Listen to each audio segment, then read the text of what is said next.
आज की वीडियो का टॉपिक पिता की संपत्ति में, पिता की प्रॉपर्टी में हिस्सा नहीं मिलेगा, चाहे वो बेटा हो चाहे वो बेटी हो। इस संबंध में कानून क्या कहता है, आज इस वीडियो में जानने की कोशिश करेंगे।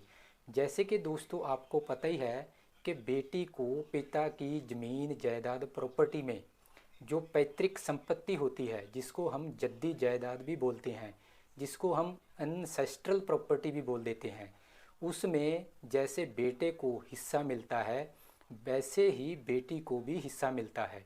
जैसे बेटे का हक होता है वैसे ही बेटी का भी उस प्रॉपर्टी में हक होता है।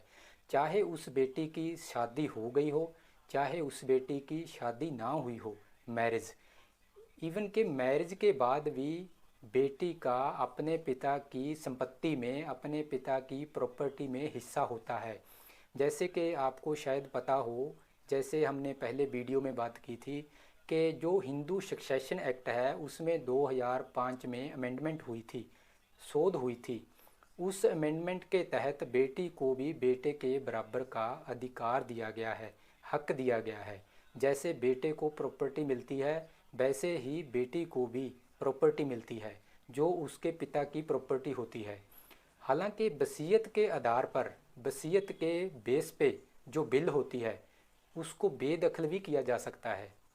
जिसकी प्रॉपर्टी है वो वसीयत में किसी का भी नाम लिख सकता है, उस वसीयत के अकॉर्डिंग ही प्रॉपर्टी उसको मिलती है जिसका नाम वसीयत में होता है। इवन के बेटी की मृत्यु होने के बाद उसके जो बच्चे हैं उनको भी प्रॉपर्टी में समान अधिकार मिलता है, समान हक मिलता है। दोस्तों, जो भारतीय समाज में परंपरा है, इस परंपरागत रूप में बेटी को संपत्ति में अधिकार कम ही दिया जाता था। पहले बहुत कम होता था कि बेटी को उसका हिस्सा दिया जाए, लेकिन बदलते समय और कानून आ रहे हैं नए नए, उनके मुताबिक अब बेटियों को भी पिता और पैतृक संपत्ति में, पैतृक जो प्रॉपर्टी होती है उसमें अधिकार है, हक है। जो हिंदू सक्सेशन एक्ट है जो 1956 में बना था, 1956 में, उसमें 2005 में अमेंडमेंट हुई थी। उस अमेंडमेंट के तहत बेटी को भी बेटे के समान अधिकार दिए गए हैं। इस वीडियो में हम ये जानने की कोशिश करेंगे कि बेटी का संपत्ति पर क्या अधिकार है, क्या हक है और किन परिस्थितियों में वह अधिकार से वंचित हो सकती है, किन परिस्थितियों में उसे प्रॉपर्टी में हिस्सा नहीं मिलता। दोस्तों, ये भी जान लेते हैं कि शादी के बाद बेटी का प्रॉपर्टी में क्या अधिकार होता है। बहुत लोग ये मानते हैं कि शादी के बाद बेटी का मायके की संपत्ति में कोई अधिकार नहीं होता। हालांकि ये गलत है। इस वीडियो में हम ये जानने की कोशिश कर रहे हैं कि कानून यह स्पष्ट करता है कि शादी के बाद भी बेटी का जो अधिकार होता है, हक होता है, वो समाप्त नहीं होता।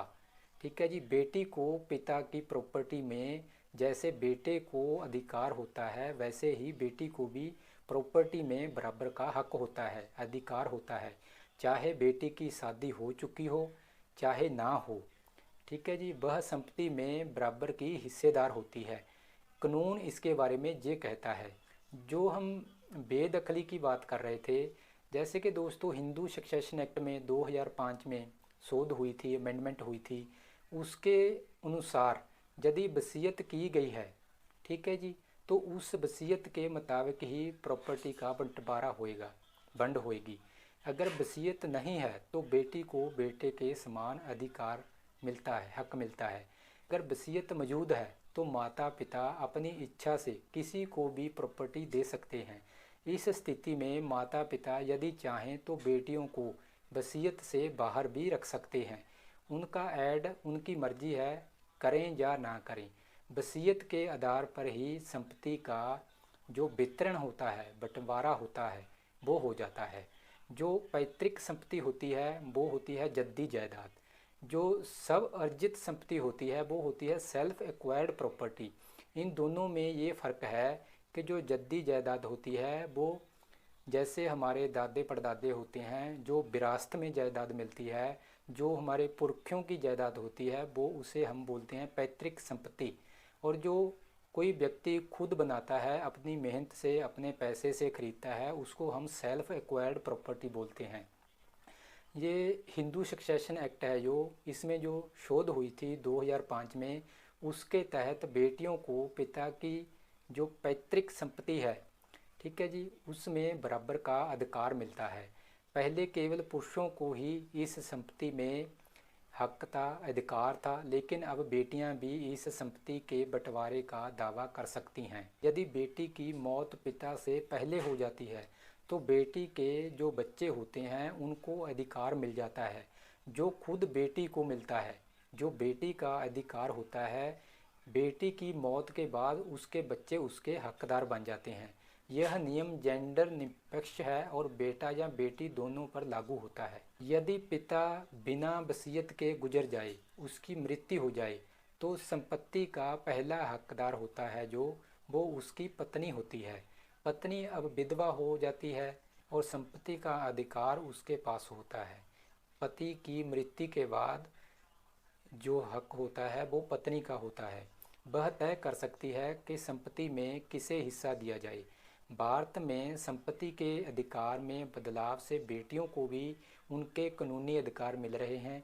जैसे जैसे नए कानून आ रहे हैं, सुप्रीम कोर्ट, हाई कोर्ट्स की जजमेंट्स आ रही हैं, जैसे कि शादी के बाद भी बेटियों को पिता की संपत्ति में बराबर का अधिकार है, हक है। लेकिन वसीयत की स्थिति में यह अधिकार सीमित हो सकता है, लिमिटेड हो सकता है। इस कानून के तहत बेटियों को और उनके जो बच्चे होते हैं उन दोनों को संपत्ति में अधिकार होता है, उनका हक होता है, वो हकदार होते हैं प्रॉपर्टी में। दोस्तों, अगर माता पिता चाहें तो वो अपनी औलाद को, चाहे बेटा हो चाहे बेटी हो, वो अपनी खुद की बनाई हुई जायदाद में से बेदखल भी कर सकते हैं।